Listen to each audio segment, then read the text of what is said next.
Sir आवाज नहीं आ रही। Good morning, my friends. Good good morning morning sir. Sir. Good morning, good sir. Good morning morning, sir. sir. Good morning good Good morning. morning, Sir. sir. Good morning, sir. morning, sir. Good morning, sir. Good good morning, morning sir. Good sir. Morning sir. Good good morning. Morning sir. Good morning, sir. Please mute yourself. Please mute yourself. So, my friends, myself, Professor Sajid Jamal. I'm a professor in the Department of Education. Teaching, learning, and assessment and evaluation are my specialization areas. So, the vast teaching good morning experience sir. of 5 years I have. I have published so many books, so many research papers. Of course, I have guided so many research scholars. So, uh, the topic which has been given to me is teaching techniques. So I can see there is a lot of diversity in you. I mean, you are more than 100 people, so definitely you teach different subjects. You teach at different places. But there is one thing that is common between me and you. You are also teacher and I am also teacher. And definitely, in order to teach, we use some teaching techniques. So my whole lecture will be based on these teaching techniques. So they are very fruitful, they are very good. In fact, I'm quite sure that if you will listen to me and whatever the points I'm suggesting, definitely it will improve your teaching and learning. So again, let me say, topic is teaching techniques. So before I proceed, and I'm telling about teaching techniques, I would like to ask one basic question from you people. What's the difference between teaching and learning? My friends, your response.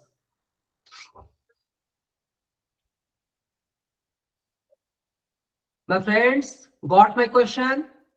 Yes sir. Yes, sir. Learning is the process. Learning is student's duty, and teaching is our duty. Actually, learning learning तो is a sir small learning subset life of time, learning life time चलती है sir. और जो teaching होती है वो college में generally लिया जाता है। learning is a small subset of teaching. Teaching is the whole. Okay. Any other sir teaching response? में क्या करते हैं कि हम लोग नॉलेज शेयर करते हैं और लर्निंग में हम लोग कुछ नॉलेज गेन करते हैं। एक्चुअली सर मैं Okay. बताना चाह रहा था सर, सीखते हैं सर टीचिंग में। सर जो लर्निंग होती है वो लाइफ टाइम चलती है सर, उसके लिए टीचर का होना जरूरी नहीं है, सीखने का प्रोसेस है सर। सीखने का कोई समय नहीं होता सर। कोई आदमी समय नहीं बुजुर्ग होता हो सर। जाता है तब तक सीखता रहता है। Yes sir Okay. Exactly sir. Actually, sir, मेरा idea ये था कि जीवन पर्यंत सीखता है सर व्यक्ति, जब तक जिंदा रहता है तब। ठीक है, समझ गया आपकी बात को। Please mute yourself. See, the process of education, जब हम एजुकेशन को डिफाइन करते हैं तो हम कहते हैं कि education is a bipolar process. Bipolar process का मतलब दो एंड है इसमें। ये आप देख पा रहे होंगे, दो एंड है एजुकेशन में। एक एंड ये है, एक सिरा ये है और एक सिरा ये है। So at the one end it is the teacher, at the other end it is the learner. So whatever the efforts are made by the teacher in the process of education, that comes under the category of teaching. So you're delivering a lecture, you're asking question, you're giving answer to the questions raised by the students, you're writing something on the blackboard, you're dictating notes to the students. All those efforts that you make on your part, that comes under the category of teaching. But my friends, see the other end. The other end, there is the learner. So whatever the efforts are made by learners, that come under the category of learning. So you have delivered some lecture, you have told them some incident, you have told them some equation and their implication or something like that. They are so motivated that when your class is over, they are going to internet sources or they are going to library and they are seeing further knowledge that you have given to them. It means they are motivated to learn. So whatever they are doing on their part, that is learning. Now, remember one thing, when you were a student or I was a student, in our time, there were only two sources of knowledge. One source the teacher himself or herself. And second source were the books in the library. Hardly there was any third source. But today's era in which you are living, I am living, in fact, we have thousands of sources. So motivating the students to reach to the right sources of knowledge so that they may gain authentic knowledge, that is much more important. So in this era in which we are living, it is learning which is more important. And in our time, it was teaching which was more important, because only through teaching we could disseminate the knowledge. So nowadays, knowledge, information, and all those things are not issue. I mean, they are very easy. Important thing is learning, and a good teacher is that who really motivates their students for learning. So with this basic question, and one more question, of course. This one question, teaching and learning. I'm quite sure you people have got what I wanted to say. One more question I would like to ask. There are three terms. You listen to me. Three terms: tuition, second one coaching, and third one classroom teaching. अब आप लोग बताइए तीनों में फर्क क्या है? My friends. Put the question once again, sir. My question: there are three terms: tuition, coaching, and classroom teaching. My question is, what's the difference among the three? Sir tuition में क्या होता है कि इंडिविजुअल स्टूडेंट्स क्या होते हैं कि maximum individual बच्चे जो होते हैं वो इंडिविजुअल टीचर से डायरेक्ट इंटरेक्ट करते हैं, और जो क्लासरूम टीचिंग होता है सर वो मास लर्निंग होती है जिसमें डायरेक्ट इंटरेक्शन के चांसेस कम होते हैं। और सर कोचिंग में क्या होता है कि हम लोग जो भी चीजें प्रैक्टिस किए रहते हैं, आई थिंक जब उसको हम इम्प्लाई करते हैं, that is the terms known be as coaching. Okay, आप कौन सर है, क्या नाम है आपका? सर मैं Avdhesh Vishwakarma, assistant professor of psychology. अच्छा विश्वकर्मा साहब, थैंक यू। सर ट्यूशन जो है जी सर, ट्यूशन जो होता है वो एक, जी बोलिए। हाँ मैं बोलूँ सर? हाँ बोलिए प्लीज। ट्यूशन बेसिकली हो गया one on one small group instruction समझ लीजिए, और वो किसी एक बड़े सब्जेक्ट के छोटे टॉपिक के अंदर किसी सब टॉपिक के मास्टरी के लिए होता है। कोचिंग हो गया अगर ऑलरेडी मतलब परफॉर्मेंस इम्प्रूवमेंट के लिए कोचिंग होता है, और क्लासरूम हो गया कि पूरा का पूरा सब्जेक्ट पढ़ना है पूरे के पूरे मतलब सारे के सारे बच्चों के साथ, ये हो गया। Okay sir, who are you? मेरा नाम रोहित है, मैं फिजिक्स डिपार्टमेंट में हूँ UNPG college. Okay Rohit sir, thank you. So I have got two opinions, Vishwakarma sir's opinion and Rohit sir's opinion. कोई तीसरा ओपिनियन देगा? सर क्लास का जो टीचिंग होता है वो होलिस्टिक डेवलपमेंट होता है। और बाकी जो दोनों बातें इन्होंने बताई, कोचिंग और ट्यूशन, ये तो ठीक है, सेम ही है, लेकिन क्लास को हम एक होलिस्टिक डेवलपमेंट के तौर पे भी देख सकते हैं। ओके, आप कौन सा है? डॉक्टर जीवन सर, मैं assistant professor department of sociology, NM SN Das PG college Badaun. Okay Jeevan sir ji, yes ठीक है, मैंने ओपिनियन ले लिया, बस दैट्स इनफ। अभी फिर मैं बाद में आपको ओपिनियन देने का मौका दूं, तो at this time please note your sir. Jeevan sir, आपसे मैं एक बात पूछना चाहता हूं sir. Suppose there is one boy और girl, he or she is very good in science, very good in English, very good in economics and other subjects, but that particular boy or girl is poor in mathematics. So what you do जीवन sir, उसके लिए आप mathematics में tuition classes arrange करते हैं, जीवन sir? जी sir, remedial class. तो एक बात याद रखिएगा कि ट्यूशन बेसिकली रेमेडियल होती है। पहले हम कमियों का पता लगाते हैं और फिर उसके बाद उसी हिसाब से क्लासेस अरेंज करके उन कमियों को दूर करते हैं। लेकिन कोचिंग जो होती है, coaching is to teach a homogeneous group. Homogeneous group क्यों? सारे बच्चों का एक पर्पस है, एक एम है, to qualify for NEET, to qualify for IIT या टू क्वालिफाई फॉर IAS या टू क्वालिफाई फॉर समथिंग। सबने 1-1 लाख रुपया जमा किया है और सबका मेंटल लेवल भी ऑलमोस्ट एक जैसा, मतलब नहीं एक जैसा एग्जैक्टली नहीं है, लेकिन ये कि काफी कुछ सिमिलरिटीज है उनके मेंटल लेवल में। तो कोचिंग जो है वो is to teach a homogeneous group and tuition is to teach in a remedial way, remedial type of teaching. Yes sir. ये दोनों बहुत आसान है, आप इस बात को ध्यान में रखिएगा। क्यों? क्योंकि ट्यूशन में कमी का तो पता पहले ही लगा लिया, आप खाली कमियों को दूर कर रहे हैं, तो it is relatively easy. Coaching में तो कोई मसला ही नहीं, क्योंकि सारे बच्चे सेल्फ मोटिवेटेड है, they all want to qualify for NEET या कोई भी कुछ भी है, और सबने पैसा दिया है, सबको इस बात का एहसास है कि हमने काफी पैसा दिया है, बस थोड़ा सा ग्रूमिंग उनकी होती है, उसमें से जो थोड़ा बड़ा अच्छे होते हैं वो कर ले जाते हैं, कंप्लीट भी करते हैं या क्वालिफाई करते हैं। But my friends remember, classroom teaching is neither remedial nor it is to teach a homogeneous group. आपकी क्लास में एक बच्चा ऐसा होगा जिसके बाप दादे परदादे कभी शायद कॉलेज देखे ही नहीं होंगे, यूनिवर्सिटी देखे ही नहीं होंगे, he or she would have been the first generation learner, but simultaneously in your classroom there might be one student who is the 10th generation learner। आपकी क्लास में ऐसा हो सकता है, one student is very bright, extremely bright, there might be one student who is much below than the average, there might be some learners who are surface learners। surface learners किनको कहते हैं? जो subject की detail में नहीं जाते हैं, बस मोटी मोटी बातें, मोटे मोटे फार्मूले, मोटे मोटे पॉइंट्स सिर्फ पढ़ते हैं ताकि एग्जाम पास कर ले। Those learners are known as surface learners. But simultaneously in your classroom there might be some learners who are deep learners, और deep learners हम उनको कहते हैं जो बहुत गहराई में जाकर के एक एक कॉन्सेप्ट को क्लियर करने की कोशिश करते हैं।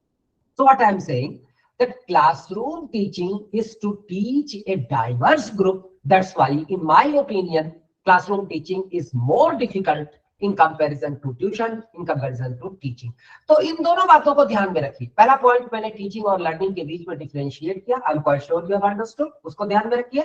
और दूसरी बात जो मैंने कही कि classroom teaching is quite difficult, is more difficult, इन दोनों बातों को ध्यान में रखिए। अब हम चलते हैं अपने लेक्चर की तरफ और आते हैं पहली स्लाइड में। क्या आपको ये स्लाइड दिख रही है? Yes, sir. Yes, sir. Yes, sir. Yes, sir. Yes, sir. Yes, sir. Yes, sir. Please mute yourself.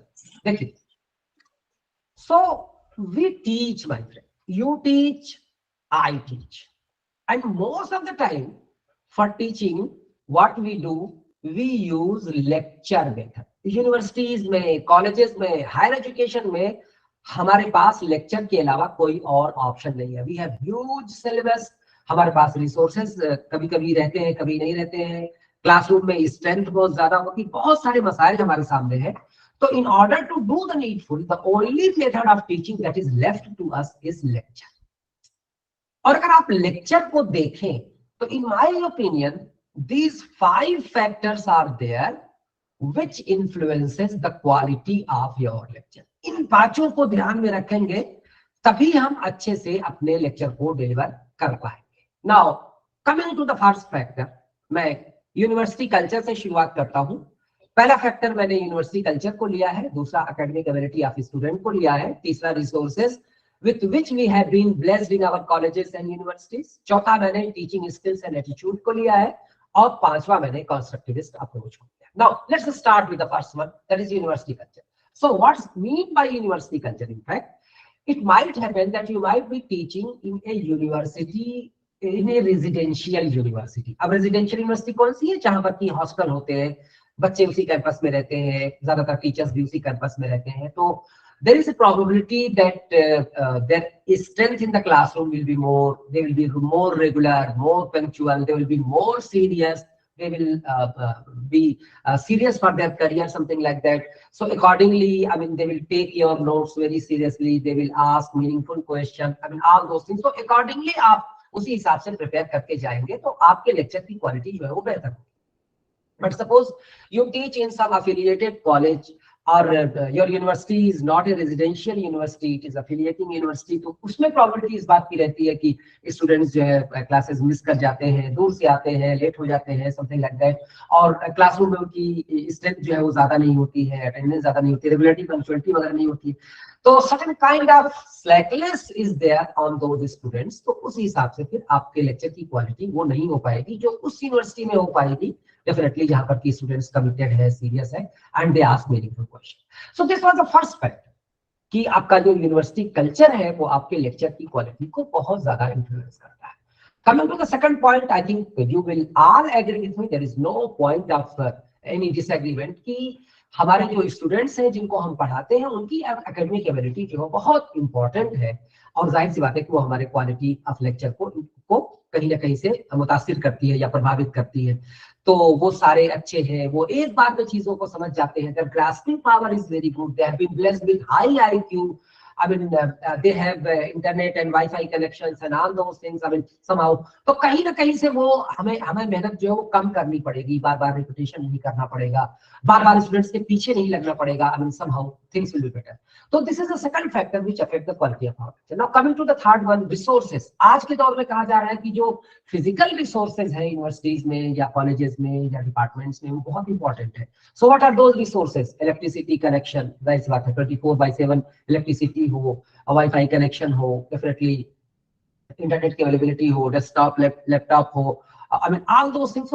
तो आज के दौर में ये कहा जा रहा है कि ये फिजिकल रिसोर्सेज जो है वो आपके लेक्चर की क्वालिटी को इन्फ्लुएंस करते हैं। Now coming to the fourth factor that is very important in my opinion, आपकी स्किल और आपका attitude, that matters a lot. So to emphasize on my point कि how teaching skills and attitude are important and how they contribute to the quality of lecture, please allow me to tell you a story.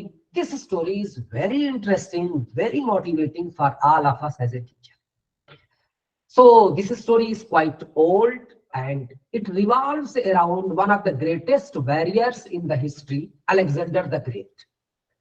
तो आप लोगों को मालूम है कि Alexander का teacher कौन था? सिकंदर महान का टीचर कौन था? Aristotle sir. Plato. Plato. Plato. अरस्तु। Thank you, please mute yourself, please mute yourself. तो आप लोग काफी इसका मतलब वेल इन्फॉर्म्ड है, अपडेटेड है, thank you. So the teacher of Alexander the great was Aristotle, और कहते हैं कि अरिस्टोटल उस वक्त, चूंकि he was a great philosopher, so Aristotle knew about the world, और इंडिया के बारे में, पर्शिया के बारे में, अरेबिया के बारे में, ये सारा उसे मालूम था। So he used to teach Sikandar about the world, और सिकंदर के मन में दुनिया को जीतने की जो भावना पैदा की थी वो कहते हैं कि अरिस्टो ने की थी।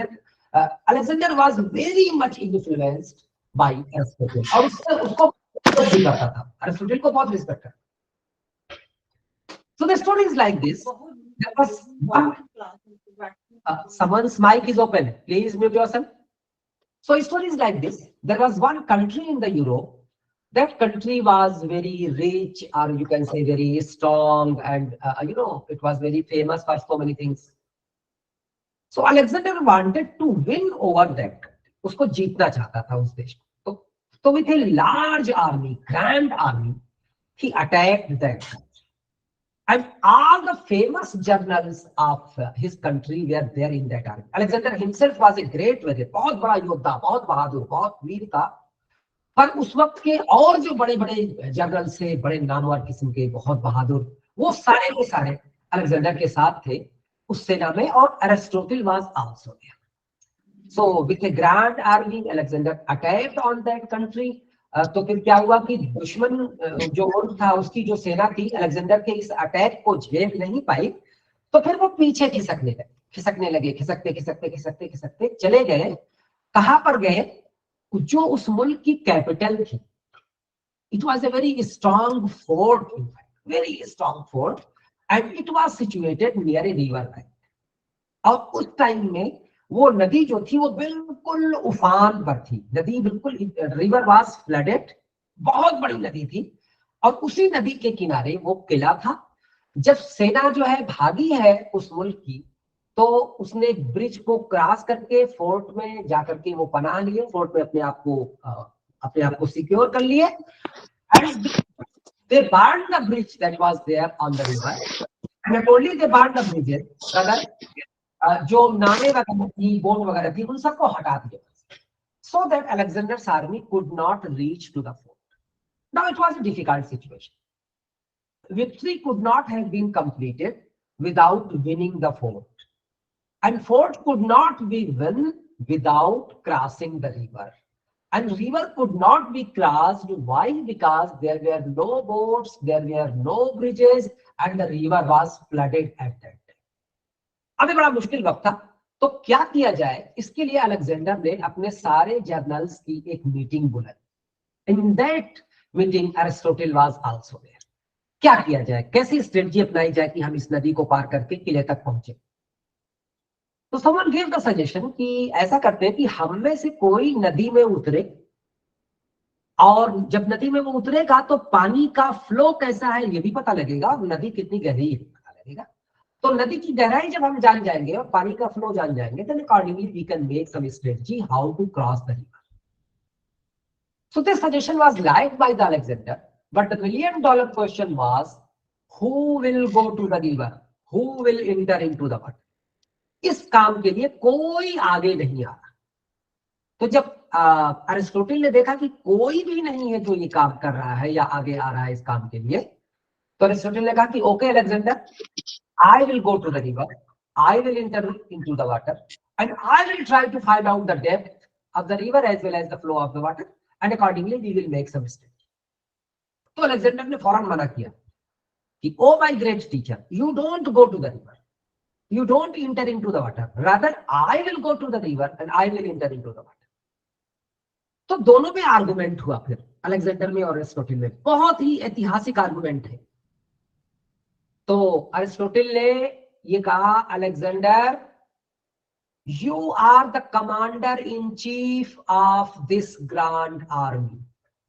If you will go to the river, you will enter into the water and you will be drowned. अगर तुम डूब गए तो your whole army will lose its morale and the great purpose for which we have come here will not be served.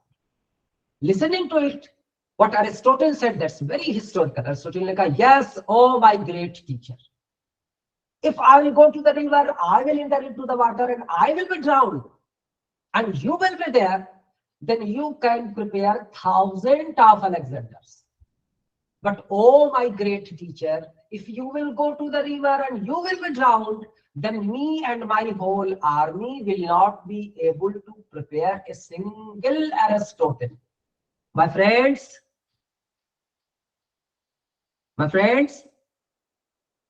Yes, sir. Yes, sir. Yes, sir.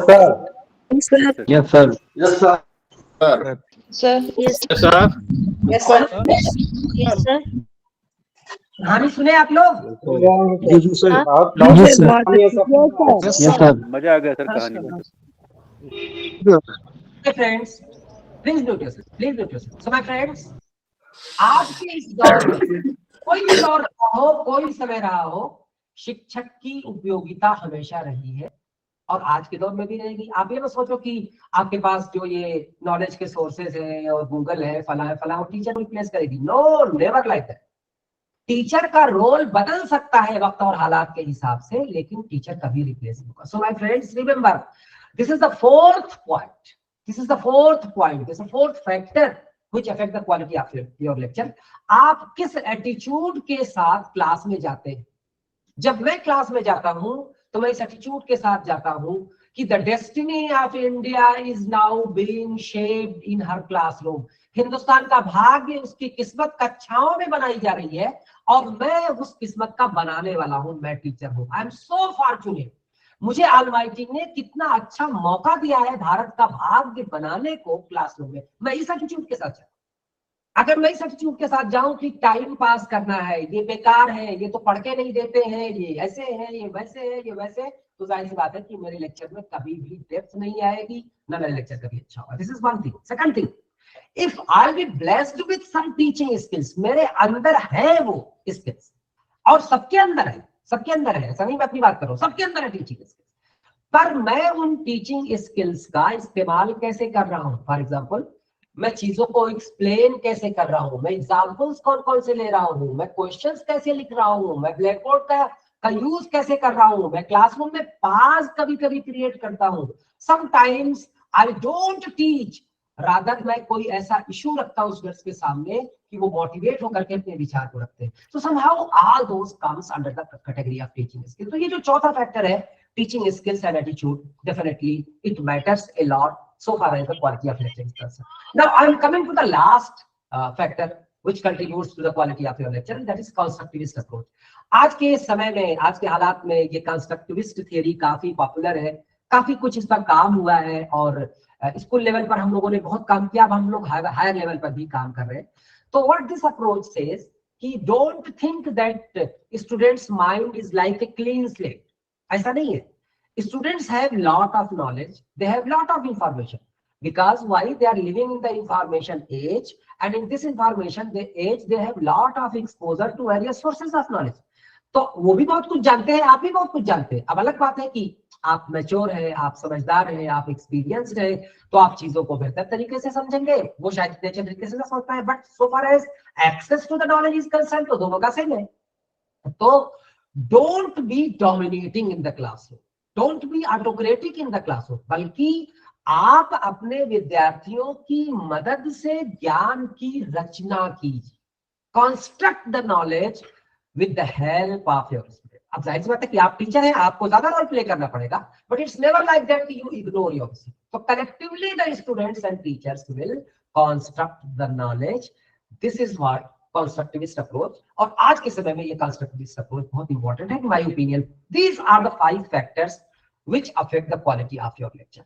अब इसी सिलसिले में थोड़ा सा और आगे बढ़ाता हूं अपनी बात को, और अब ये बताना चाहता हूं आपको कि आपके लेक्चर के कंपोनेंट कितने.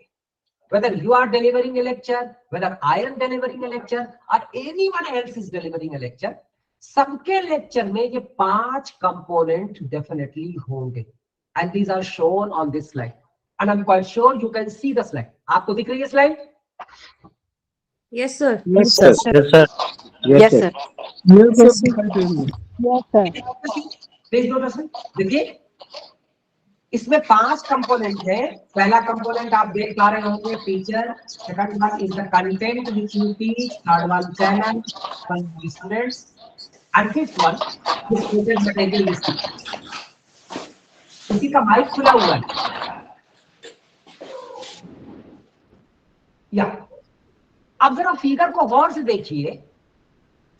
पहला जो कंपोनेंट है उसमें एरो बाहर को है, whereas in the fourth component arrows are inside. तो क्या आप ये गेस कर सकते हैं कि मैं इससे क्या बताना चाहता हूं? Sir teacher giving knowledge and students are learning करते हैं, स्टूडेंट्स जो है वो रिसीव करते हैं. Oh, very good. Thank you. Please notice. So simple. पहले में एरो जो बाहर को है, through that what I want to say that knowledge is flowing from. ज्ञान जो है निकल रहा है शिक्षक की तरफ से. And in fourth one, it is reaching to the. So, when I was explaining the previous slide, I told you a very interesting story. Let me tell another story of another teacher. So, he was my friend, in fact, and he used to teach organic chemistry to undergraduate students. And he was a very rigid, very poor teacher. Very unpopular teacher.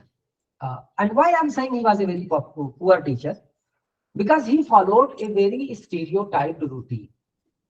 He went to the classroom, opened the register, took the attendance, closed the register, and then there were so many papers in his pocket.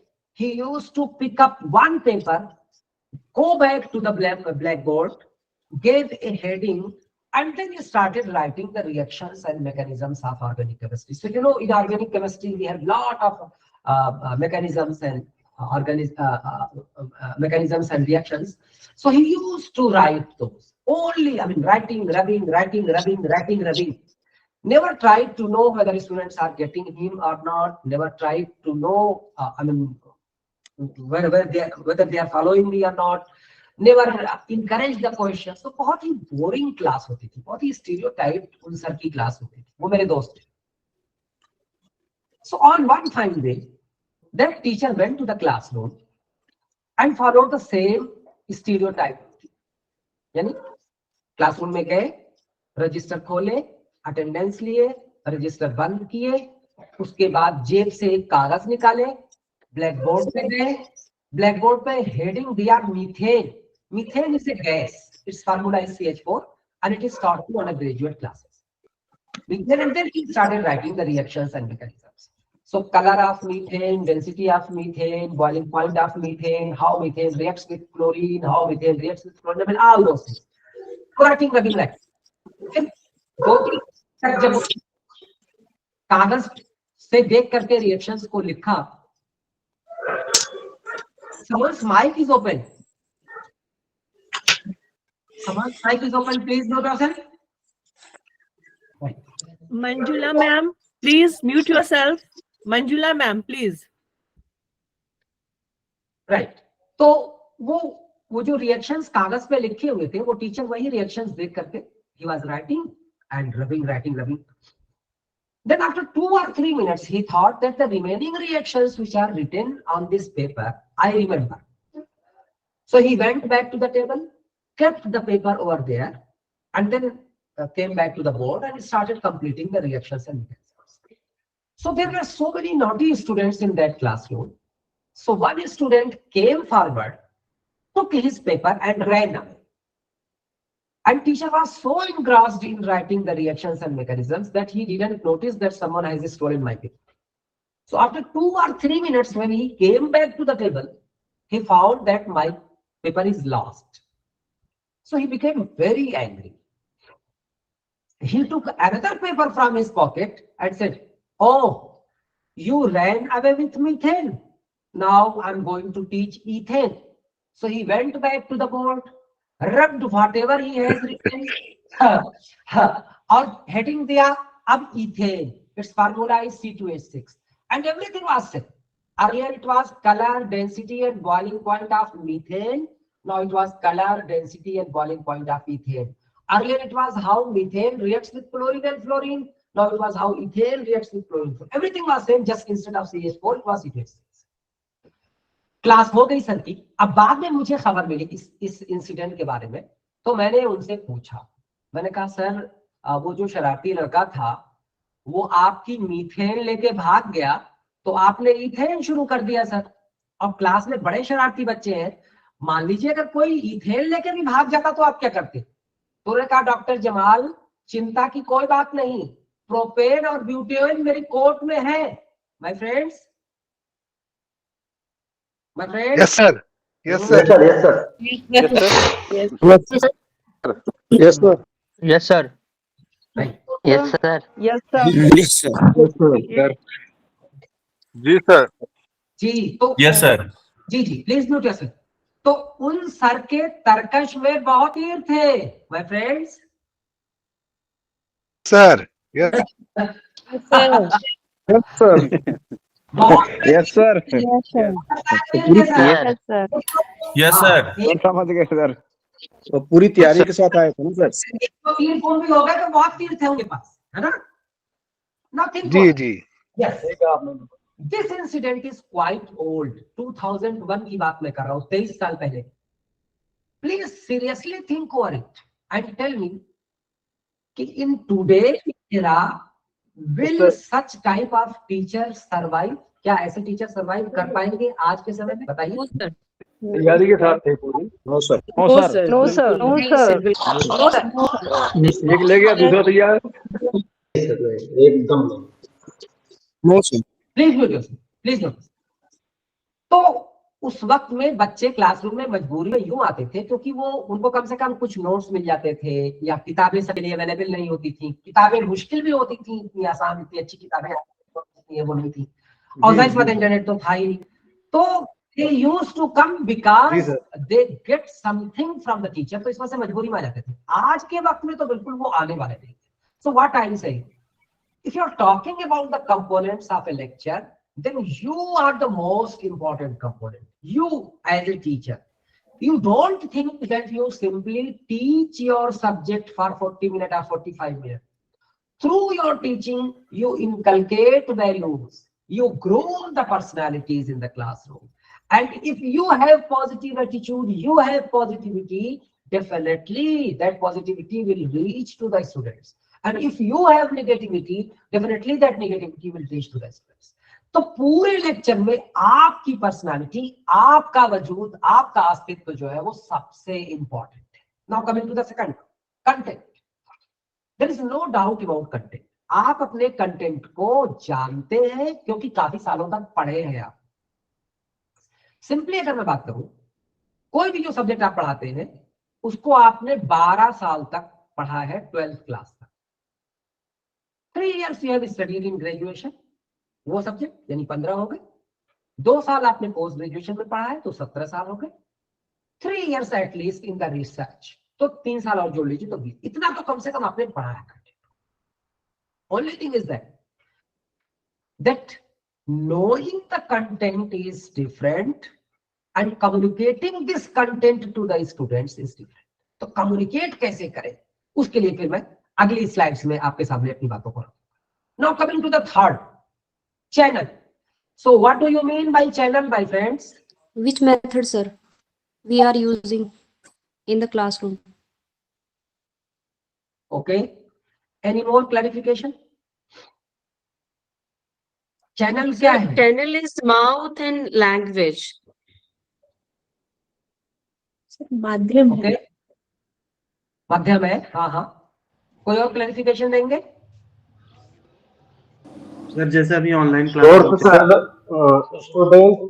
Students के साथ तारतम्यता बना लेना ही सब channel.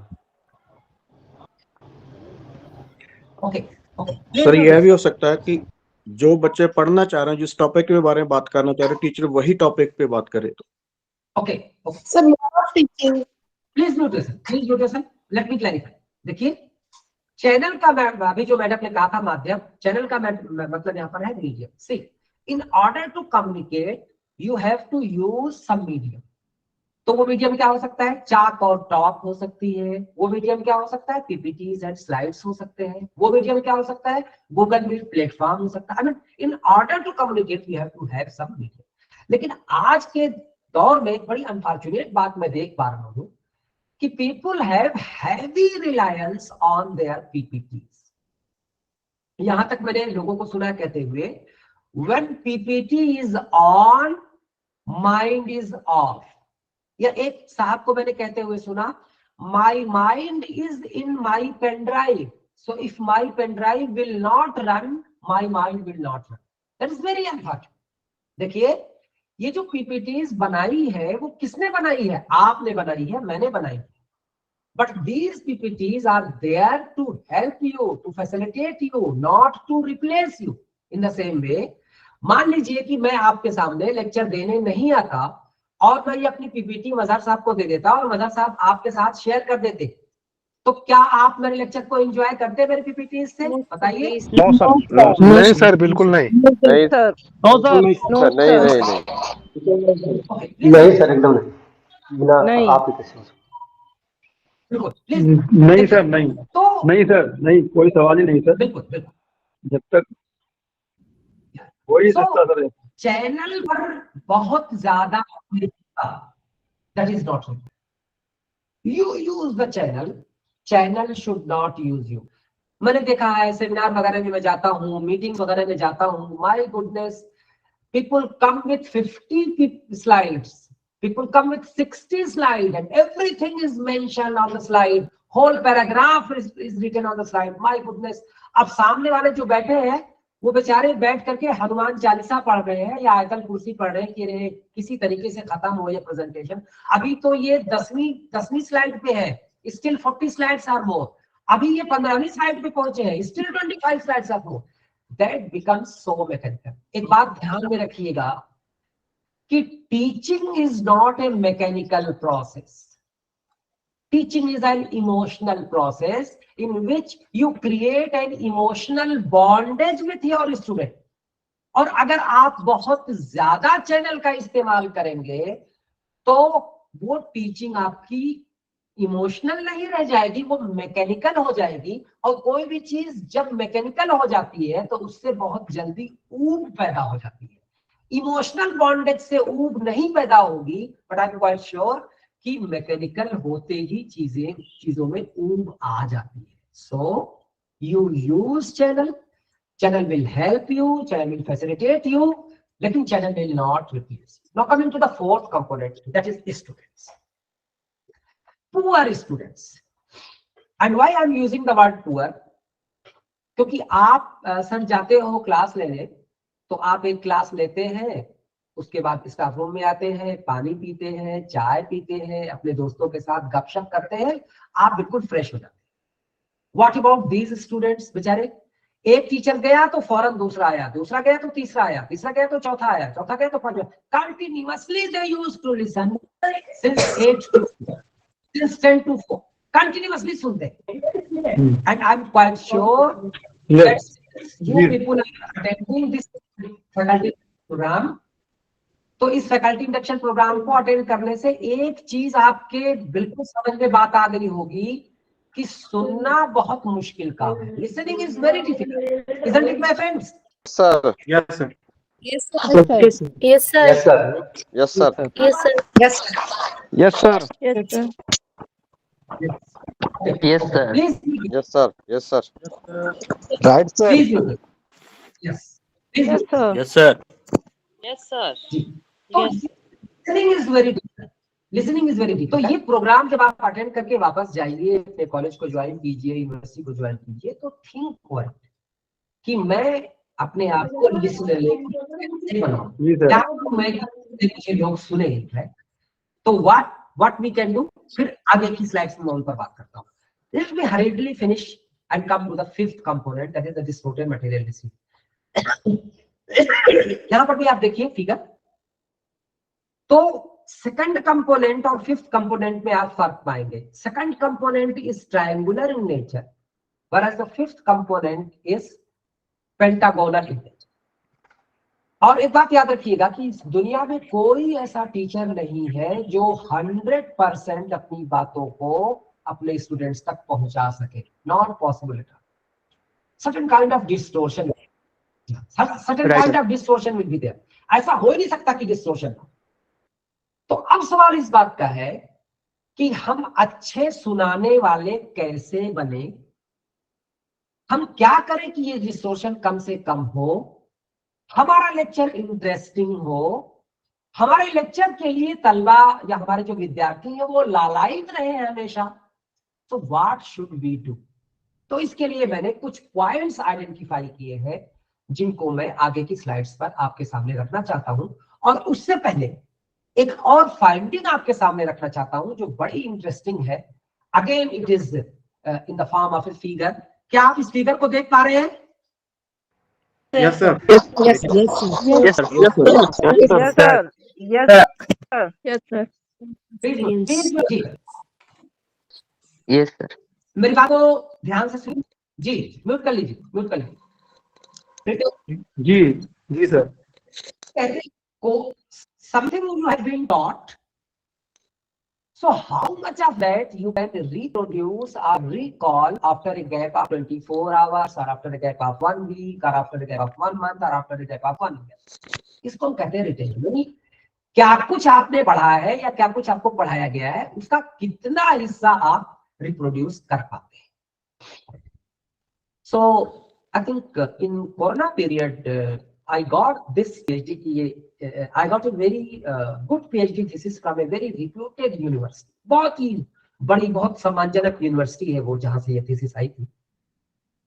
And in that thesis the researcher conducted a study on retention after 24 hours। That is a very good study in fact। इसी वजह से इसकी finding को डिलिबरेटली मैं आपके सामने रख रहा हूं। So what the researcher did in fact, he divided a group of 50 students in 8 groups। तो पहले के he divided a group of 50 students in 7 groups। तो पहले के 6 ग्रुप में 7 बच्चे थे और आखिरी वाले ग्रुप में 8 बच्चे थे। So what the researcher did, he taught the same topic himself through various 7 methods। So first group he taught through lecture method। Second group he didn't teach, rather he instructed the students to go to the library and to go through the books। Third group he used AVA means audio visual aids। Third group he used demonstration. Fifth group, he initiated some discussion. Sixth group, he provided the opportunity of practice by doing. And the last group, again, he didn't teach, rather he instructed the students to make PPTs and present these PPTs before your friends, before your class fellows. और फिर उसके बाद he used some advanced statistics और retention को calculate किया. It will be very amazing for you कि जिस group को उसने लेक्चर से पढ़ाया था उसका रिटेंशन बहुत पुअर आया, very poor, only 5% that you can see on the data. Even reading was twice as better as lecture, क्योंकि reading में डबल आया रिटेंशन, इन 10% आया. ऑडियो विजुअल एड में अच्छा आया 20%, डेमोन्स्ट्रेशन में और अच्छा आया 30%, डिस्कशन में 50%, प्रैक्टिस बाय डूइंग में 75%, and the last group was highest retention was reported in the last group, जिसमें कि टीचर ने पढ़ाया नहीं था बल्कि उनसे कहा था कि पीपीटीज वगैरह बना लो, स्लाइड वगैरह बना लो और अपने साथियों के सामने प्रेजेंट करो. So this study has a lot of relevance for us as a teacher. My friends, we use lecture as a method of teaching and we have no option. Repeatedly I am saying that at higher education level we have no option except lecture to finish such a bulky course in the stipulated time. लेकिन ये study क्या हमको बताती है कि अगर हम lecture को ये बाकी नीचे के 6 तरीकों से सप्लीमेंट करें, 6 हो सके, 1 हो सके, 2 हो सके, 3 हो सके, जितने हो सके. Supplement your lecture with reading. If there is any possibility of audio visual aid, use that. If there is any possibility of demonstration, use that. If you can initiate meaningful discussion in the classroom, do that. If you can provide any opportunity of practice by doing, you do that and then presentation. तो सारे के सारे नहीं हो सकते हैं, एक दो जो कुछ भी हो जाएंगे. If you will supplement your lecture with these, definitely retention will be better, lecture will be interesting, and learning will be everlasting. So with these things in mind, come to techniques of delivering a good lecture. So I have identified some points, और ये point बिल्कुल bookish नहीं है. Since last 25 years I am in the teaching profession, so based on my teaching experiences, I have put all these points. तो ये 7 point इस slide पे है और मुझे लगता है कि 6 या 7 पॉइंट अगले स्लाइड पे है. ये छोटी छोटी बातें, बहुत छोटी छोटी बातें हैं, पर आई एम क्वाइट श्योर कि अगर आप इनका ध्यान रखेंगे तो definitely your lecture will be good, there is no doubt about it. So let's come to these points one by one. पहली बात, पहला पॉइंट, आप लोग इन पॉइंट्स को पढ़ लीजिए. मैं आपको 1 मिनट का मौका देता हूं, आप साइलेंट रीडिंग कर लीजिए इन 7 पॉइंट्स की, फिर उसके बाद एक एक पॉइंट पर डिस्कशन करेंगे. आप जल्दी से पढ़िए इसको साइलेंटली.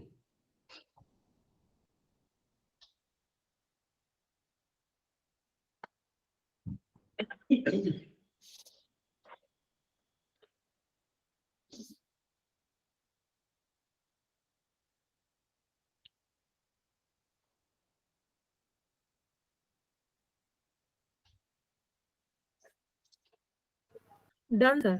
पढ़ लिए? All of you have read? Yes, sir. Yes, Yes, sir. sir. Yes, sir. Yes, sir. Yes, sir. Yes, sir. Yes, sir. Yes, sir. Yes, sir. Please mute yourself. Please mute yourself. Yes, sir. See, yeah. सबसे ज्यादा ध्यान आप दीजिए पहले point पे. यहाँ पर हम लोगों से बहुत गलती होती है. What we do when in the month of July the college is opened, तो हम बहुत धीरे धीरे चीजों को चलने देते हैं, बहुत आराम आराम से पढ़ाते हैं, बच्चे भी बहुत आराम से रहते हैं. And when in the month of November we got a notice from the university that in the month of December semester exam will be held. तो हमने क्या किया कि जुलाई, अगस्त, सितंबर, अक्टूबर, इन 4 महीनों में तो हमने पढ़ाया 1 unit. As soon as we received the routine of the exam, अब बाकी के 3 यूनिट हम पढ़ा रहे 1 महीने में. This is great injustice. So you might finish your syllabus, but it will be of no use to your students.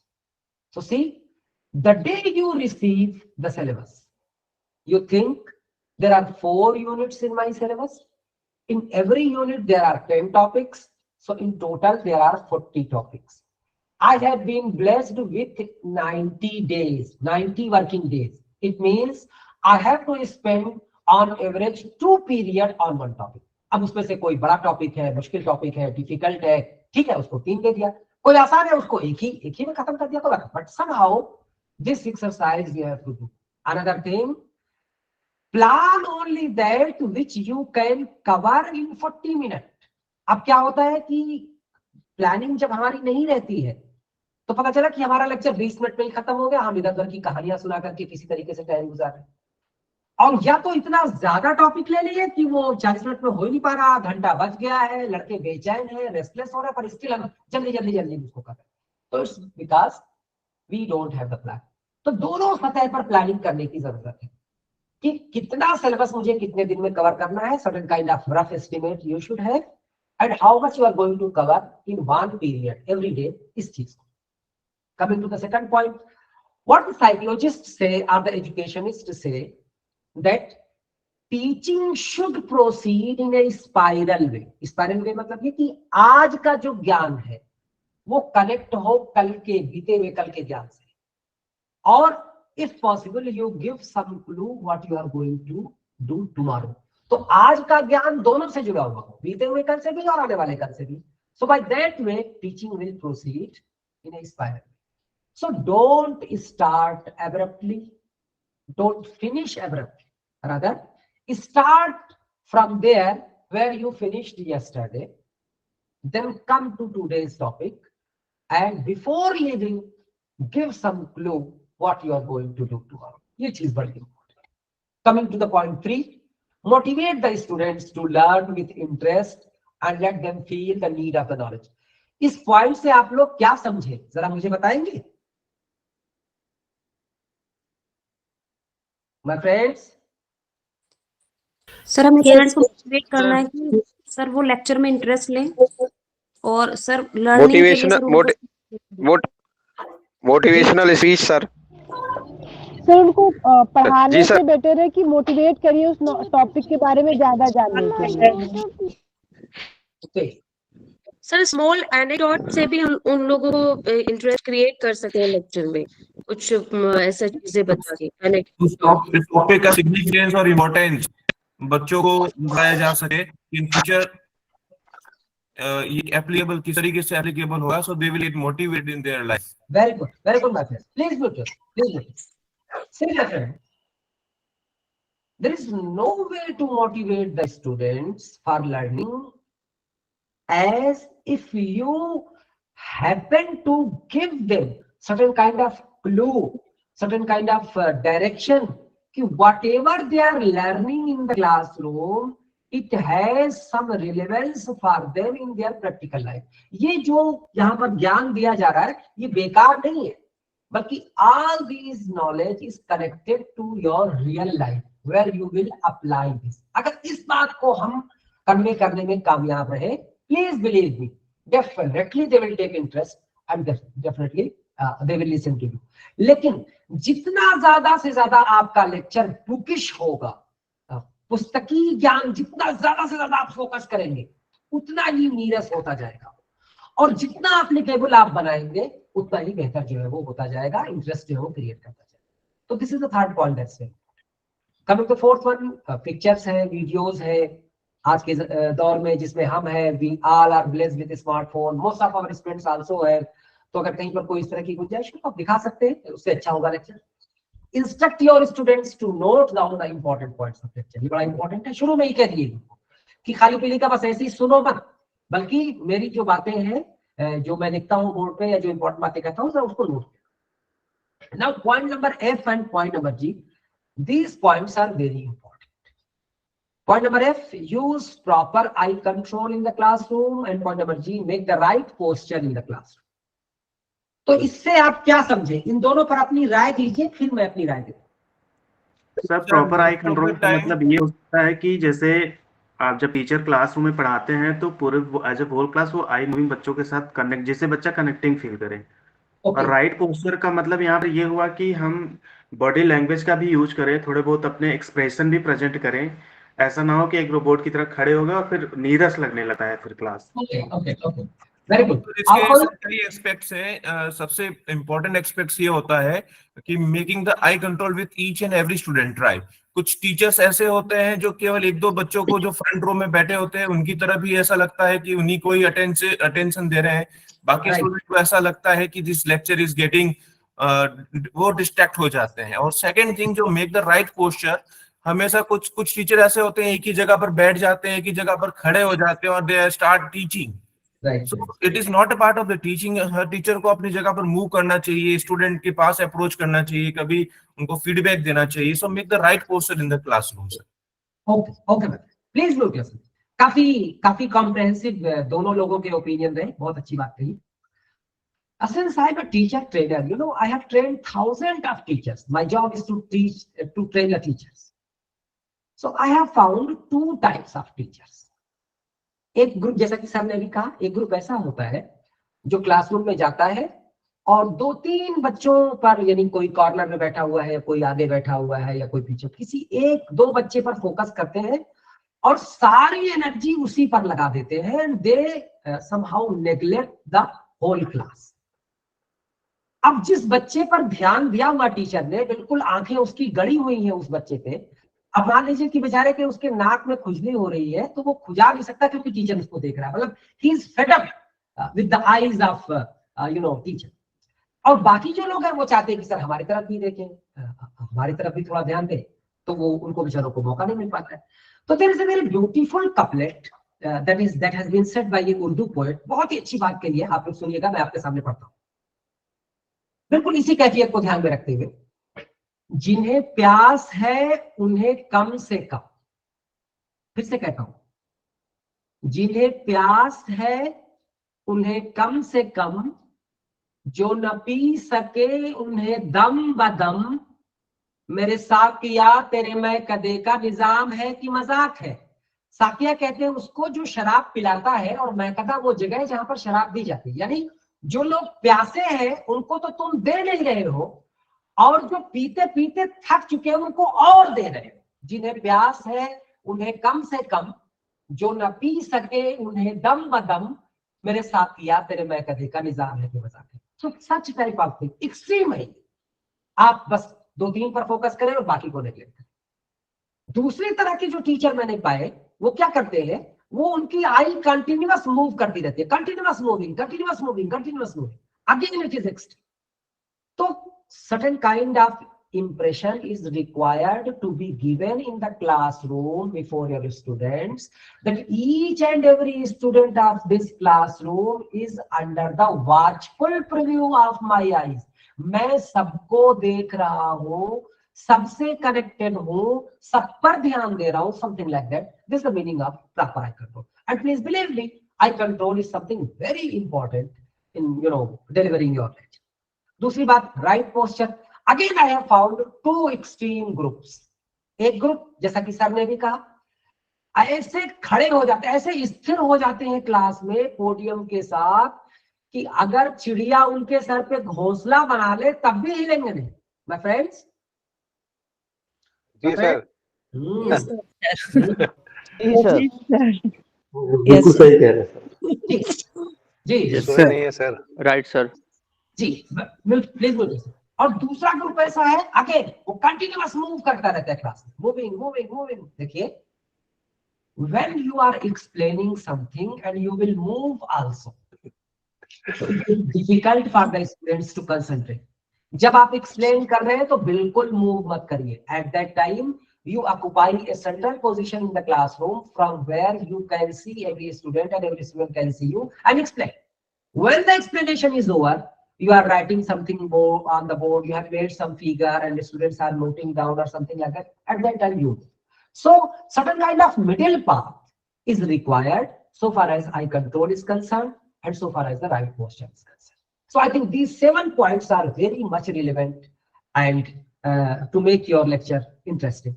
अब कुछ और points हैं, इसी continuity में मैं उनको करता हूँ। I think these 6 points। So I'm quite sure कि through these points you'll be able to make your lecture interesting। Again, I would like to give you 1 minute. Please read the points, these 6 points. Sanskrit पढ़िए, 1 minute का time मैं आपको देता हूँ, फिर उसके बाद मैं आगे बढ़ूंगा।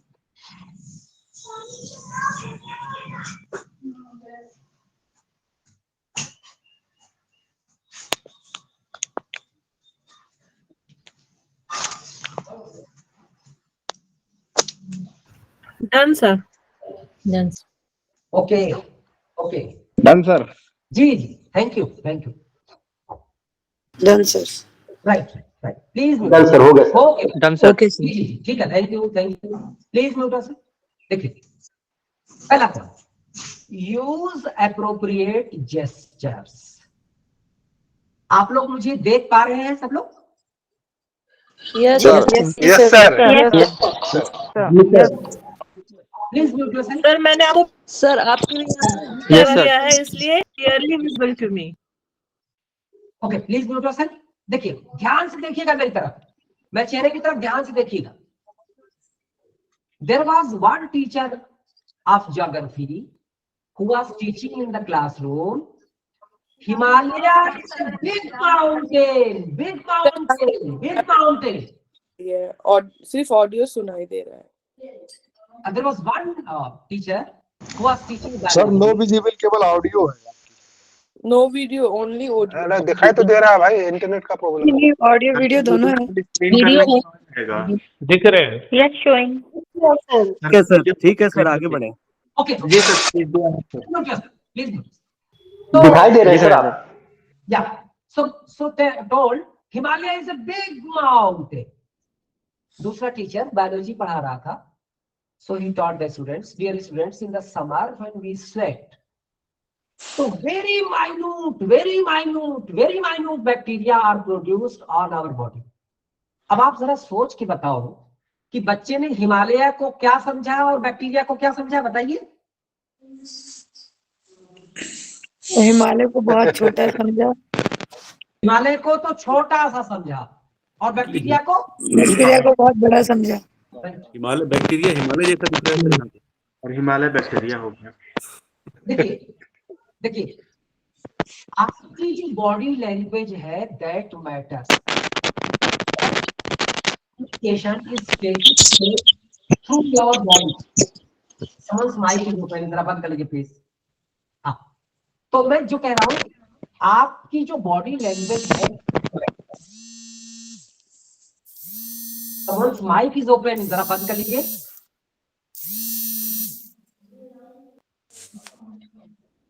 Okay, so your body language matters.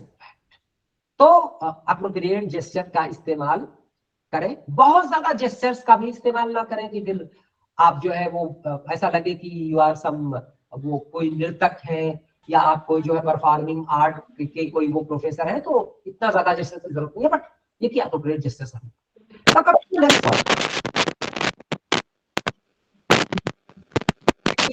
Use of voice, make effective use of voice.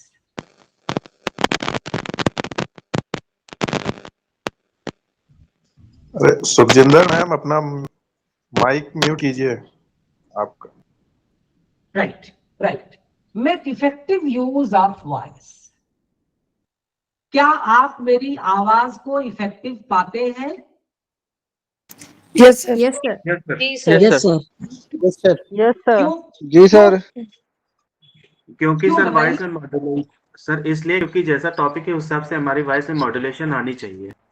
Very good. Yes sir, modulation. देखिए modulation of voice is very important. कभी थोड़ा जोर से, कभी धीमे से, समटाइम्स पर्पसफुली पॉजिंग योरसेल्फ। तो वॉइस बहुत इंपॉर्टेंट रोल प्ले करती है, because even in today's era of information age, आज भी हमारे पास दो ही साधन है ज्यादातर, या तो ब्लैक बोर्ड की राइटिंग है और या तो हमारी आवाज है जिसके थ्रू हम कम्युनिकेट करते हैं, बिसाइड्स सो मेनी एडवांसमेंट। तो your voice is very important. तो बहुत तेज भी ना बोले, बहुत धीमे भी ना बोले, और वॉइस में जो है वो मॉड्यूलेशन हो, that is very important. Point number J, encourage interaction with the students, and the best way to interact with the student is through questions. Point number K, already I have explained, so there is no need. point number L also I have explained. Now coming to the last point, evaluate the understanding of the students deductively. देखिए, there are two methods, inductive method and deductive method. Inductive method क्या होता है? हम एक example लेते हैं, second example लेते हैं, थर्ड एग्जाम्पल लेते हैं, फोर्थ लेते हैं, फिफ्थ लेते हैं, and then finally we come to some conclusion. This is induction. And reverse of this is that we go and we teach the theory first and then we take the examples to prove that theory. ये कहलाता है deduction. Let me give you one example. किसी भी triangle के तीनों angle का जो सम होता है वो that is 180 degree. You went to the classroom, you instructed your students to make various triangles. You instructed them to use protractor to measure the all the three angles of every triangle and find the sum.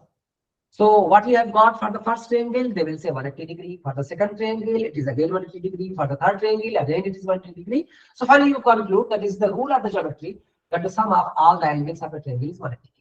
ये कहलाता है induction. Example के through आप rule पढ़, उसका उल्टा है deduction. आपने रूल बता दिया और फिर उसके बाद आप एग्जाम्पल लेकर के उस रूल को प्रूव कर. Always remember, start your lecture inductively, but finish your lecture deductively, क्योंकि इससे आपको स्टूडेंट्स की अंडरस्टैंडिंग का अंदाजा हो जाएगा कि आपकी बात उनके समझ में आई कि नहीं. So 7 points on the previous slide and 6 points on this slide. I think these 13 points will be sufficient. If you will pay attention on these points, I'm quite sure your lecture will be interesting and distortion will be less and less and students will be motivated to listen to you. There is no doubt about it. अब कुछ और बातें हैं जो मैं आपके सामने रखना चाहता हूं. आई थिंक 3 स्लाइड्स और बची हैं, उसके बाद फिर ये मेरा लेक्चर जो है वो खत्म हो जाएगा. So supplement your lecture with brainstorming, cooperative learning, OERs, और फिर उसके बाद इसी कंटिन्यूटी में है mind map, active learning, Z2A technique and shape technique. So let me take all these points one by one. Brainstorming क्या चीज है, आपकी क्या राय है इसके बारे में? सर ब्रेनस्टॉर्मिंग बेसिकली एक साइकोलॉजिकल प्रोसेसिंग होती है जिसमें हम किसी भी प्रॉब्लम के लिए डिफरेंट जो सॉल्यूशन या कह सकते हैं डिफरेंट सॉल्यूशन के ऑप्शंस होते हैं वो हम लोग अपने स्टूडेंट्स को कहते हैं कि इसके क्या क्या विकल्प हो सकते हैं for solution for a problem. Okay, कोई और सर को सप्लीमेंट करेगा? My friends, sir thought provoking.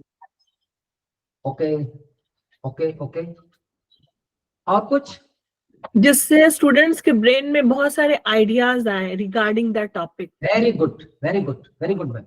Ma'am आप कौन है? शाहीन रजिया. क्या पढ़ाती है ma'am? Zoology. Okay Shaheen ma'am, बहुत अच्छा. सर स्टूडेंट्स के दिमाग में जिज्ञासा पैदा कर देना है sir. Okay okay sir, okay. अब एक बात और बताइए मुझे, फिर मैं आगे बढ़ता हूं. क्या आप मुझसे एग्री करते हैं कि we all are blessed with problem solving ability? Yes sir. सारे लोग एग्री करते हैं? क्या आप लोग इस बात से करते हैं कि हम में से हर इंसान के अंदर प्रॉब्लम एबिलिटी है? बताइए. यस सर, सबने. Yes sir, definitely definitely. Only thing is that कि some of us are so quick in solving the problem कि जैसी प्रॉब्लम आती है वो पैनिक नहीं होते हैं, वो प्रॉब्लम को बहुत पेशेंस के साथ सॉल्व करते हैं. और हमें से कुछ लोग पैनिक हो जाते हैं. Otherwise we all have been blessed with the problem solving. Let me tell you one very interesting story on this problem solving ability. I'm quite sure you will be able to understand why I want to let you know this story and it has relevance so far as brainstorming is concerned. हमारे देश में एक IAS officer गुजरे हैं, बहुत dynamic, बहुत vibrant, बड़े बड़े ओहदों पे रहे हैं. And there is no important ministry in the union government in which he has not served. Another, peculiarity of this IAS officer is that he has worked with the 5 prime ministers of India. मुझे लगता है बहुत बड़ी बात है. His name is Musa Raza. He was a Gujarat cadre IAS officer. अभी भी वो 95 में एक्टिव सर्विसेज से रिटायर हुए and still he is active and he runs a lot of educational institution in Chennai He has been settled in Chennai, and in one of the programs of his educational institution, he invited me as the chief guest, and there I got the opportunity to interact. और उनके बारे में पहले से बहुत सुन रखा था, मुझे बहुत मिलने का उनसे शौक था, but finally I got the opportunity. तो मेरी एक आदत है कि जब भी मैं किसी बहुत पढ़े लिखे, किसी बहुत बड़े विद्वान, किसी बहुत बड़ी पर्सनालिटी से मिलता हूं, तो उससे उसके जीवन की कोई एक बहुत यूनिक बात जानना चाहता हूं कि बता दीजिए मुझे, क्योंकि सर मैं टीचर एजुकेटर हूं, my students themselves are teachers, तो I will propagate this to my student, तो वो अल्टीमेटली फायदा होगी, बहुत सारे लोगों तक पहुंचेगी। So since an IAS officer solves a lot of problems, perhaps every day an IAS officer solves a problem. तो मैंने मूसा रजा साहब से कहा, मैंने कहा sir, as an IAS officer you have solved so many problems, लेकिन सर क्या कोई ऐसी प्रॉब्लम थी जो बहुत मुश्किल थी और बहुत मुश्किल हालात में आपने सॉल्व किया और जिसे आज तक आपको याद है जिस प्रॉब्लम के बारे में? तो बोले yes professor, there's one incident and very difficult problem and I solved that difficult problem under very difficult circumstances. तो मैंने कहा सर प्लीज आप मुझे सुनाइए। तो उन्होंने कहानी सुनाना शुरू किया। जैसे जैसे वो कहानी मुझे सुनाए वैसे वैसे मैं आपको सुना रहा हूं, please listen to me carefully. He said, Professor, I qualified IAS in first attempt at a very young age. So I was given a training of 2 years at Mussoorie, Lal Bahadur Shastri Institute, Mussoorie. And from there I got my first posting as the collector of Surat district of Gujarat. And you know, Surat is situated near the river Tapt. So he said, I joined as a collector of Surat. So everything was normal in the city on 28th of July 1968. So I took dinner, I retired, I went to my bedroom and slept. It would have been around 11 in the night. I'm talking 28th of July 1968. So in the morning around 5 a.m., I received a violent knock at my door. कोई मेरे bedroom के दरवाजे को बुरी तरह से पीट रहा था, 5 बजे के आसपास सुबह। So I woke up, I opened the door and I found that my secretaries were there. तो जब मैंने अपने सेक्रेटरी को देखा दरवाजे पर, तो मुझे लगा कि यही दरवाजा पीट रहा था, तो मुझे बड़ा गुस्सा आया उसके ऊपर। So I asked, are you mad? What has happened? Why you are knocking so violently? He said, sir, whole city is flooded. My friends. Yes, sir. Yes, sir. Yes, sir. Yes, sir. Yes, sir. Yes, sir. Yes, sir. जी sir. Secretary ने क्या कहा मूसा रजा से? Sir, whole city. City is flooded. बाढ़ आ गई है पूरी सारी। Right. Please go to उसने कहा sir whole city is flooded. So I said, are you mad? When I slept in the night at 11, not even a single drop of rain was there. Now, in as many as 5 to 6 hours, you are saying whole city is flooded. He said yes. Heavy downpour was there, and the whole river Tapti got flooded. And since the river Tapti got flooded, so that water of river Tapti came to the streets of Surat. So every road, every street is flooded. Since you are the collector, so I thought that you should be okay. अब देखिए कि ये 1968 का वक्त है, कितना difficult था, communication channel इतने एडवांस नहीं थे, एटीएम नहीं था, मोबाइल नहीं था, there were so many difficulties. So, but you know, these IAS officers are trained to solve the problems. Problem solving ability is inculcated among themselves in their training period. तो मूसा रजा ने फौरन अपनी team को बुलाया और उन्होंने कहा कि ऐसा करते हैं कि जो नदी का इम्बेकमेंट है, जो बांध है, उस पे काम करते हैं। नदी पर जो बांध बना हुआ है उसको कहीं कहीं से खोल देते हैं, कई जगहों से। So the water of the river will go outside. तो फिर नदी, जो शहर का पानी है वो नदी बह जाएगा and situation will be normalized. So they did extensive work and finally in 4 to 5 days that flood problem was solved. लेकिन एक दूसरी प्रॉब्लम आ गई। वो दूसरी प्रॉब्लम क्या थी? Law and order problem.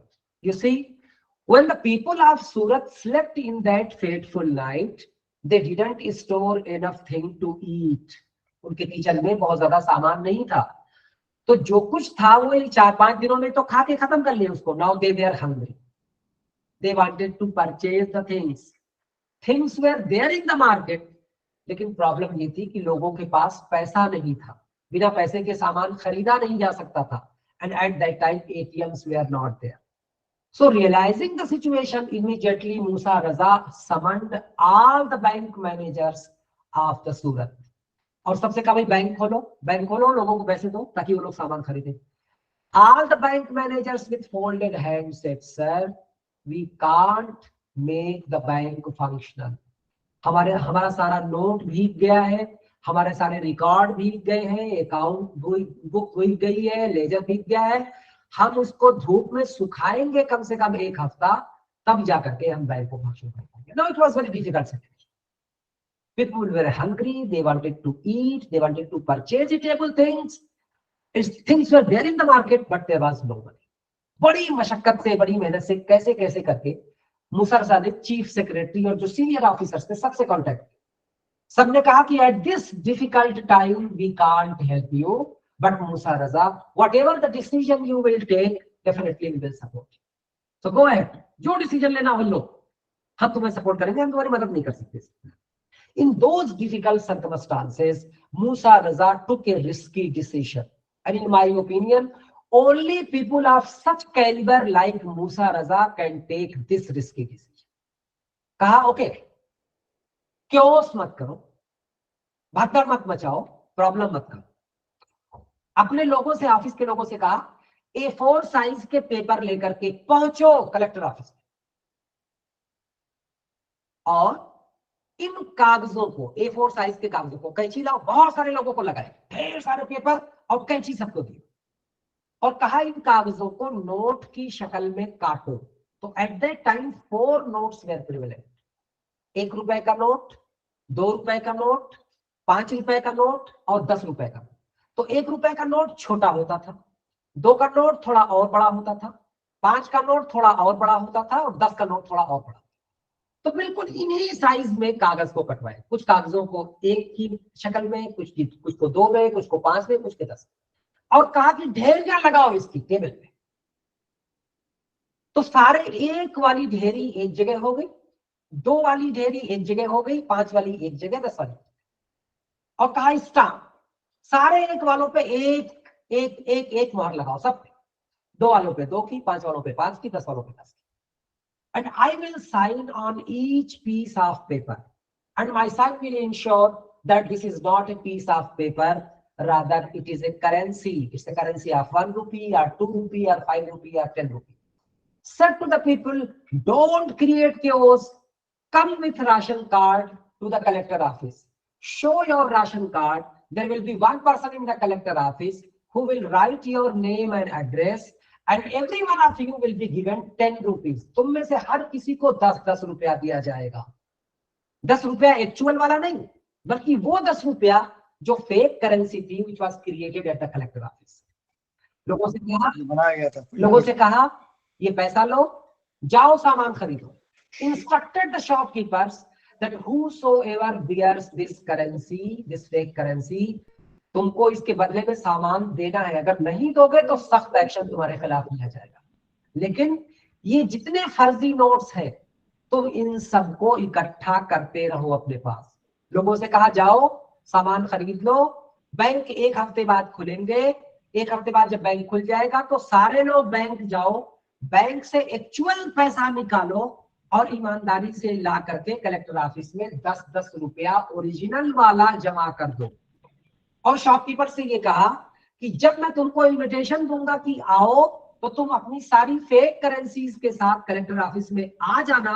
Collector office में तुम्हारी fake currency will be changed with the actual currency. My friends, Yes, sir. Yes, sir.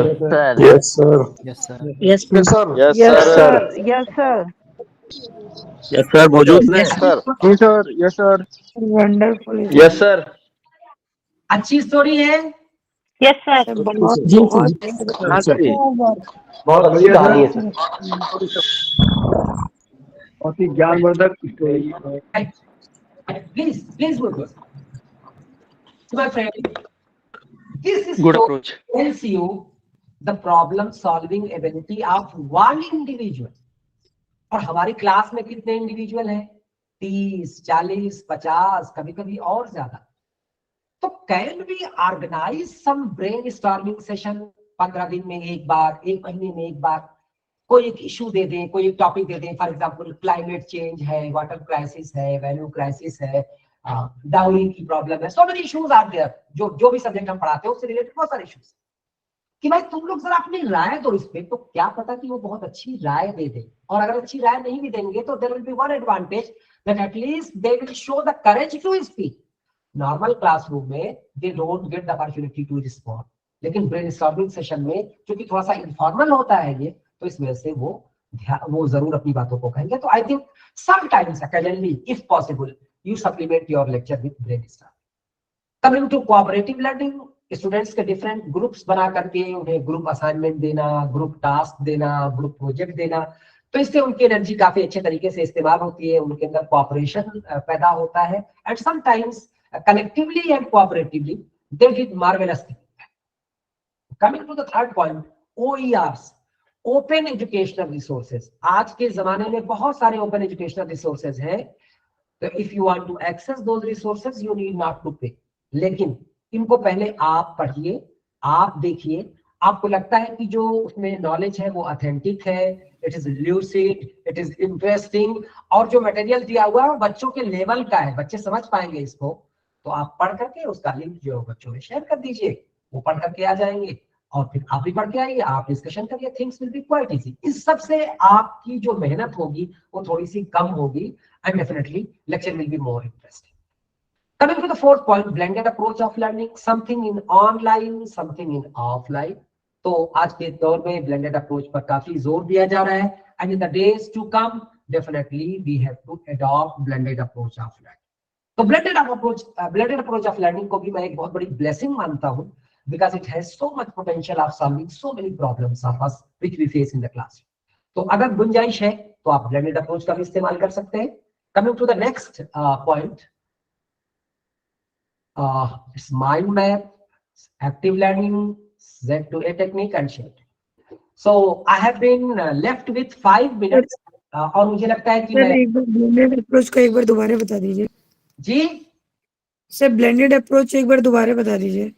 Blended approach, something online, something offline, 40-60, 30-70, 25-50, right ma'am?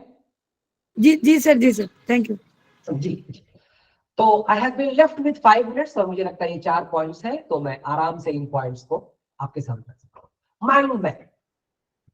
Mind map means what? Presenting your content with the help of sketch, with the help of diagram, with the help of flow chart. अगर flow chart नहीं भी है, diagram नहीं भी है, तब भी अपनी वॉइस का, अपने जेस्चर्स का, अपने एक्शन का ऐसा इस्तेमाल करना कि जो कुछ आप बता रहे हैं उसकी एक पिक्चर दिमाग में छप जाए। फॉर एग्जांपल, जैसे मैं अभी आपको एक IAS ऑफिसर की परेशानी को आपके सामने रख रहा था कि बाढ़ कैसे आई होगी और किस तरीके से, तो क्या आपके दिमाग में कोई पिक्चर क्रिएट हो रही थी? Yes, sir. Yes, sir. Everything I imagined. Right.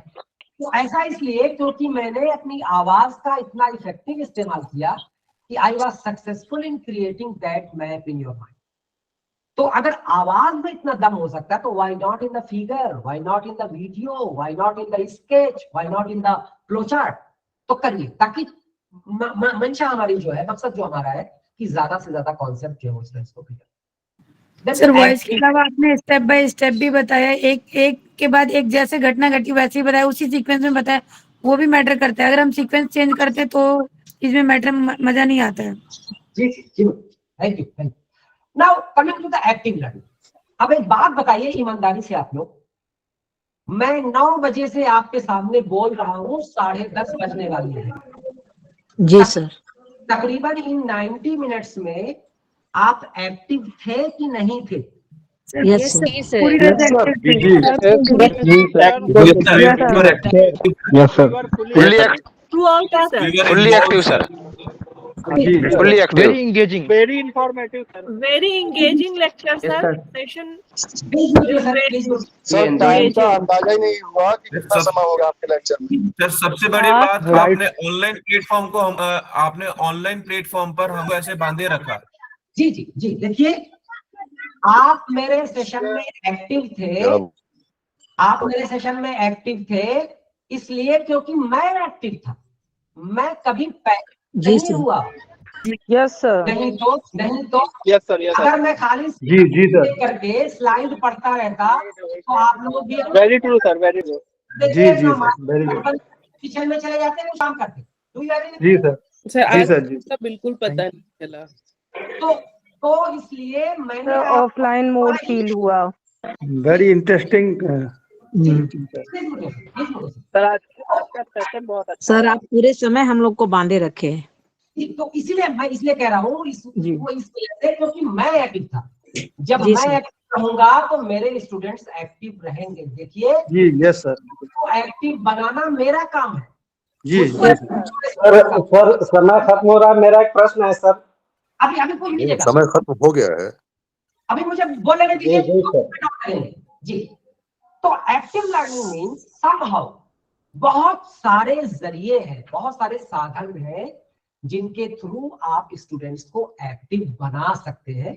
उसमें से जो भी साधन आप इस्तेमाल करें, बहरहाल स्टूडेंट्स को एक्टिव बनाना बहुत इंपॉर्टेंट है। Coming to the third point, Z2A technique, क्या मतलब है इसका? Usually we go to our class, पहले हम कोई थियरी बताते हैं, फिर एग्जाम्पल लेते हैं और लास्ट में उस थियरी का इस्तेमाल या उसका इम्प्लीकेशन बताते हैं। This is traditional approach, it is known as A to Z। A to Z मतलब यानी ट्रेडिशनल। इसका उल्टा कर दीजिए, आप क्लासरूम में गए, थियरी पहले नहीं बताए बल्कि ये बताया कि ये जो थियरी मैं आज पढ़ाने जा रहा हूं, it has so much implications for you in your life. तो इंसान की फितरत में होता है कि जब कोई चीज किसी चीज के फायदे के बारे में जान जाता है, किसी चीज की उपयोगिता के बारे में जान जाता है, तो फिर उसको सीखने की कोशिश करता है। Then you take example and at last you tell the theory.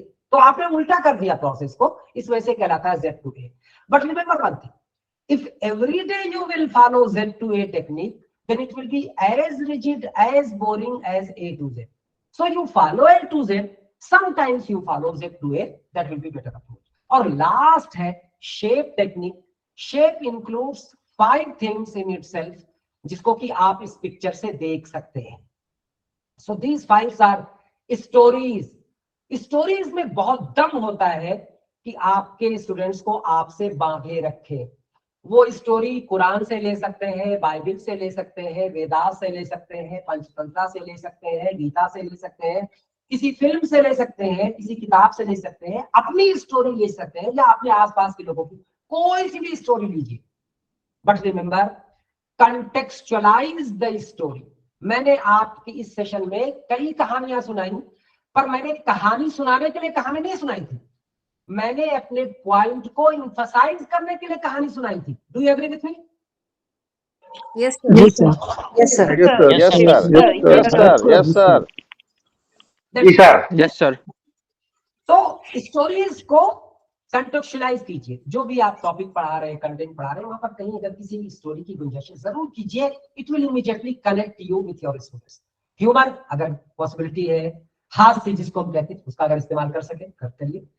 Desirable activities कहीं पर पॉसिबिलिटी है करिए। Your unique presentation style and definitely your examples.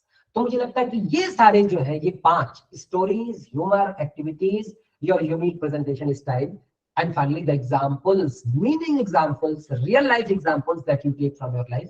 मुझे लगता है कि अगर ये करेंगे तो आई एम क्वाइट श्योर कि your lecture will be very interesting, your lecture will be learning will be everlasting and students will be motivated to listen to. आप लोगों ने 90 मिनट से मेरी बातों को सुना, उसके लिए बहुत बहुत शुक्रिया। So many thanks. Thank you very much sir, आपका भी बहुत thank you very much sir. Thank you thank you thank you thank you so much sir. Thank you so much. Thank you very much. Thank you sir. Thank you. Thank you sir. Thank you sir. Thank you sir. Thank you sir. Thank you sir. Sir sir thank you क्या सुन पा रहे हैं? Sir Yeah. So, Thank you so much, sir. so my friends, time is over, but still I'm available before you people. जी sir, सुन पा रहे हैं sir. एक प्रश्न है सर मेरा। या कुछ शेयर करना चाहते हो तो कर सर मैं एक शेर कहना चाह रहा हूँ आपके लिए। बोलिए। सुन रहे हैं सर? जी सुन रहा हूँ, बोलिए। क्या सर सुन पा रहे हैं? मेरा एक प्रश्न है सर आपसे। जी अभी सुन लीजिए, पहले शेयर सुन लीजिए। जी जी अलग बैठे हैं जो आदाब मैनूसी से वाकिफ थे, जिसे पीना नहीं आता उसी के हाथ जाम आया। भैया परसों आया ना है। सलीम आबिद का शेर है सर। आया शाम के 6 बजे तक, दिन में बिजी रही। सुनिए आप शाम को आइए 7 बजे तक फ्री होके। थैंक यू वेरी मच भाई, दुकानदारी बाद में करिए। कौन है पीछे 7 बजे बुला रहा है शाम को? हाँ सुन पा रहे हैं सर? 1 मिनट जी सुन सर। मुझे डिस्टर्बेंस आ गया। महमूद साहब बोलिए। जी मैं कह दिया सर। वो तो कह दिया सर, दोबारा नहीं कहेंगे वो। महमूद जी दोबारा जवाब सर। और डिस्टर्बेंस था, दोबारा बताइए। मुकर्रर। अरे दोबारा सुना दो सर। जी सुना रहा हूँ सर। अलग बैठे हैं जो आदाब मैनूसी से वाकिफ थे, जिसे पीना नहीं आता उसी के हाथ जाम आया। अच्छा मैं तो समझ गया, आई एम क्वाइट श्योर कि बाकी लोग नहीं समझ पाए होंगे। थोड़ा मतलब बता दीजिए। ट्रैफिक जाम की बात कर रहे हैं, शायद जाम आ गया। नहीं यहाँ सर ये सबकी सर जी जितने भी प्रोफेसर थे सर, सबकी लेक्चर्स नो डाउट बहुत अच्छे थे, कुछ ना कुछ हमको सीखने को मिला। लेकिन आपका लेक्चर और ज्यादा होता तो सर हम लोग को और ज्यादा फायदा आता। अभी ये एक लेक्चर और रखेंगे मेरा, आई एम क्वाइट श्योर। तो फिर मैं आपसे बहुत बहुत शुक्रिया सर। का एक बहुत मशहूर शेर है। Thank you sir. दुनिया में सुखनवर बहुत अच्छे कहते हैं कि साजिद का है अंदाज़े बयां, साजिद का है अंदाज़े बयां। वाह निखिल सर वाह। दूसरा कपलेट बहुत अच्छा इस पे है कि सिर्फ अंदाजे बयां रंग बदल देता है, वरना दुनिया में कोई बात नई बात नहीं। मैंने कोई भी नई बात आपके सामने नहीं कही है। वाह सर बहुत बढ़िया। Right friend. और किसी को कुछ कहना है? नहीं सर, अगली क्लास में। जी sir. No sir, thank you sir. Okay thank you sir. Thank you sir. बोलिए। Thank you sir. Thank you sir. Thank you so much, sir. Thank you sir. Thank you sir. Thank you sir. Yeah. So I think you will have another session since 11. तो आप थोड़ा सा जाइए, stretch out कीजिए, चाय वाय पीजिए, थोड़ा fresh हो जाइए। सेशन एक सेशन ये और ये लोग याद रखेंगे, जिसके लिए डेट मुझे बताया नहीं है, डेफिनेटली आई विल कम। और फिर उस लेक्चर में भी आपके सामने में कुछ अच्छी बात है। Thank you thank you thank you sir. Thank you चलिए sir, thank you all the best. We will wait sir.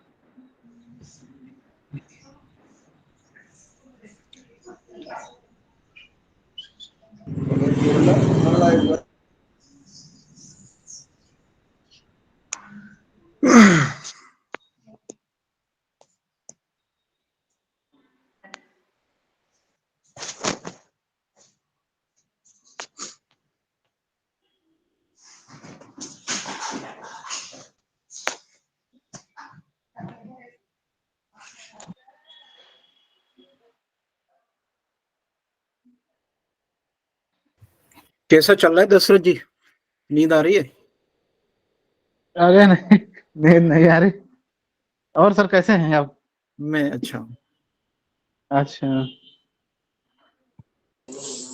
वो आपने अपलोड कर दिया? हाँ मैंने अपलोड कर दिया है। और अलीगढ़ कैसा लग रहा है आपको? अरे ये तो सब चलता रहेगा। अरे सर अलीगढ़ तो जो है अभी बहुत ज्यादा जम नहीं पाया है। अलीगढ़ तो जमा हुआ है, आपको जमना बाकी है। जी जी। जीवन सर, क्या सुन पा रहे हैं मुझे? जी सुन पा रहा हूँ मैं। जी सर, क्या आप लोगों ने ग्रुप बनाया है? जी जी। तो सर प्लीज मुझे ऐड कर दीजिए। नंबर ड्रॉप करिए आप। सर आप अपना नंबर दीजिए ना। हेलो जी जी, सर, आप अपना नंबर मुझे दे दीजिए। मैंने डाल दिया नंबर, आप ले लीजिए। सर हमें भी जोड़ ऐड कर लीजिए। अपना नंबर ड्रॉप कर दीजिए इसमें। इसी पे मुझे भेज दीजिएगा आप, मैंने अपना नंबर भेज दिया है। अच्छा अच्छा, thank you sir. Thank you sir. चलिए दशरथ जी, मिलते हैं किसी दिन, आते हैं अलीगढ़। अलीगढ़ आइए, आपका स्वागत है। और चतुर्वेदी भी जी है, दोनों लोग यहीं साथ रहते हैं। जी जी जी, हाँ वो आना है। और हाँ, बगल ये इधर आगे मैं रहता हूँ, पीछे एक ही बिल्डिंग में। जी जी, हम्म, मालूम है, बताया था उन्होंने। हाँ, कल भी आपकी चर्चा हो रही थी, आपका नाम लिया जा रहा था। अक्सर जो है नाम लेता रहता हूँ आपका, वो भी लेते रहते हैं। अच्छा। सर मैं अपना नंबर डाल दी हूँ सर। जी जी, मिल गया सिंह सर। मिल गया, मैं जोड़ देता हूँ। ठीक है जीवन सर, नमस्कार। Okay okay okay, thank you very, मिलते हैं अभी। जीवन सर, जीवन सर सुन रहे हैं क्या आप मुझे?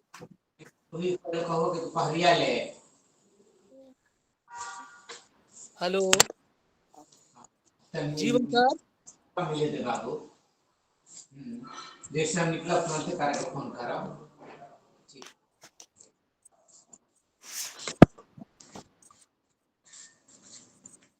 हो गया ना?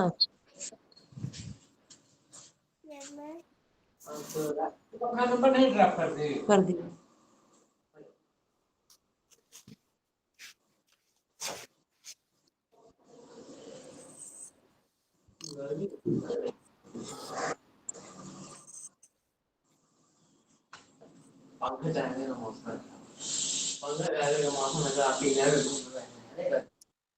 जीवन सर सुन रहे हैं क्या आप मुझे?